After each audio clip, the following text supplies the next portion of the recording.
예순이 넘어서도 나는 달라지지 않았습니다.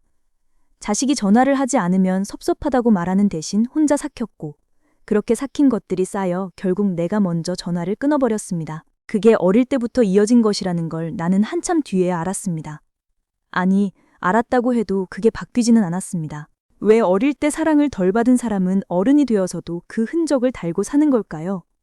그리고 왜 그걸 알면서도 못 바꾸는 걸까요? 나는 아들이 한 달에 한 번 연락할 때마다 왜 그렇게 섭섭했을까요? 아들이 바쁜 건 알면서도 왜 그 연락 한 통이 나를 그렇게 흔들었을까요? 그리고 나는 왜 그 섭섭함을 말하지 못했을까요? 말하면 더 멀어질 것 같다는 두려움이 어디서 온 건지 나는 오랫동안 몰랐습니다. 비슷한 처지의 사람들이 주변에 있었습니다. 그런데 그 사람들 중에는 나와 다르게 사는 사람도 있었습니다. 그 차이가 왜 생겼는지 그게 오래 마음에 걸렸습니다. 나는 서옥희입니다.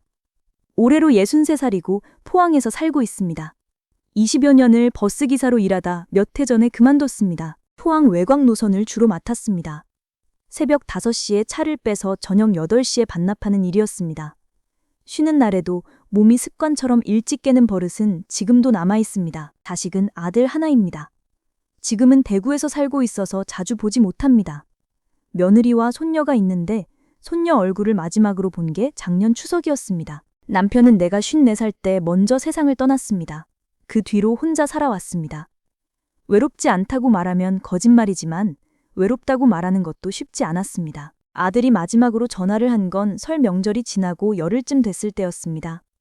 잘 지내시냐고 묻는 짧은 통화였고 나는 잘 지낸다고 했습니다. 그런데 전화를 끊고 나서 나는 한참 동안 자리에 앉아 있었습니다. 잘 지낸다고 했는데 사실 잘 지내지 않았습니다. 무릎이 며칠째 아팠고 밥을 제때 먹지 않고 있었습니다. 왜 그 말을 못했을까요? 나는 속으로 말했습니다. 이런 걸 굳이 말해봤자 애 마음만 불편해진다고. 그렇게 스스로를 설득하면서 전화를 끊었습니다. 그 뒤로 2달쯤 아들 전화가 없었습니다. 나는 기다렸습니다. 먼저 걸면 된다는 걸 알면서도 먼저 거는 것이 왜 그리 어려웠는지 모르겠습니다. 여러분도 그런 순간이 있으셨을 겁니다. 전화기를 들었다가 내려놓고 또 들었다가 내려놓고 결국 안 거는 쪽을 택한 날들 말입니다. 2달이 지나도 연락이 없자 나는 마음속으로 결론을 내렸습니다. 바쁜 거라고, 아들이 나를 싫어하는 건 아니라고 스스로에게 말했습니다. 그런데 그 말이 나를 안심시키지는 않았습니다. 그 무렵 내가 자주 한 것은 청소였습니다. 이미 깨끗한 부엌을 다시 닦고 정리된 서랍을 또 열었다 닫았습니다.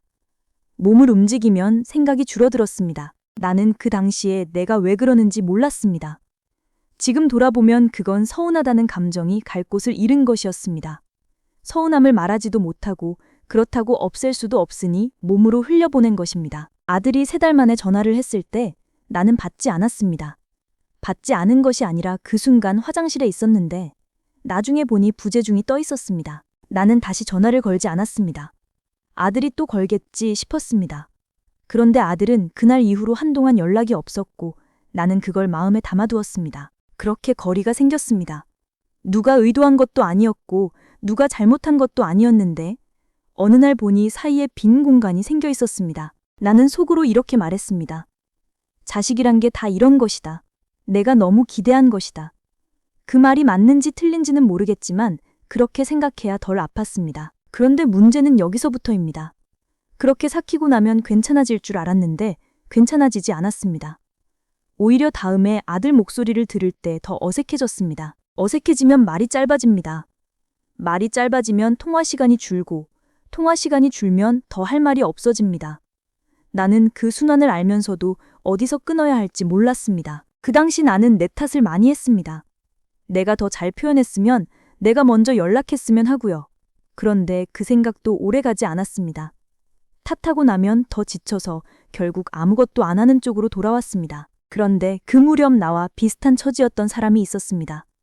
같은 노선을 함께 달렸던 동료 기사였는데 이름은 최금순이라고 했습니다. 나보다 2살 위였습니다. 금순 씨도 자식이 멀리 살았습니다.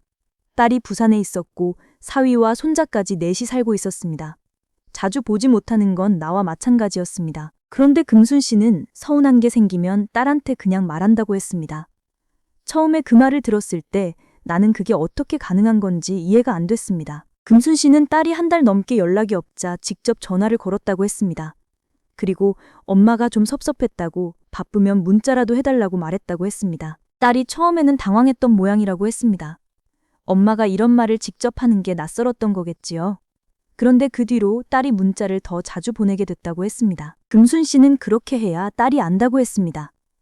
말 안 하면 모른다고, 자식은 엄마가 다 괜찮은 줄 안다고. 그 말이 간단한데 나는 왜 그게 그렇게 어렵게 느껴졌을까요? 나는 금순 씨에게 섭섭하다고 말하면 자식이 부담스러워하지 않느냐고 물었습니다. 금순 씨는 부담은 주지 않는다고 했습니다. 그냥 엄마가 어떤 사람인지 알려주는 것 뿐이라고 했습니다. 그 말이 한동안 머릿속에 남았습니다. 섭섭함을 표현하는 게 짐을 주는 게 아니라 나를 알려주는 일이라는 생각은 나에게 없던 것이었습니다. 금순 씨가 딸과 다툰 적도 있다고 했습니다. 서운한 것을 말했더니 딸이 받아치는 바람에 잠깐 냉기류가 흘렀다고요. 그런데 그것도 며칠 지나면 풀렸다고 했습니다. 금순 씨는 이렇게 말했습니다. 싸워도 괜찮다. 싸우면 풀기라도 하지. 말을 안 하면 풀 것도 없다고. 나는 그 말을 들으면서 고개를 끄덕였지만 속으로는 나는 그게 안 된다고 생각했습니다. 금순 씨와 나는 비슷한 나이에 비슷한 일을 하며 살았습니다. 그런데 자식과의 거리는 달랐습니다. 그 차이가 어디서 온 건지 나는 오래 생각했습니다. 지금 돌아보면 나는 어릴 때부터 서운함을 말하지 않는 쪽으로 자랐습니다. 말해봤자 달라지는 것이 없었으니까요. 아니, 정확히는 말했다가 더 힘들어진 기억이 있었습니다. 어머니는 바쁜 분이었습니다.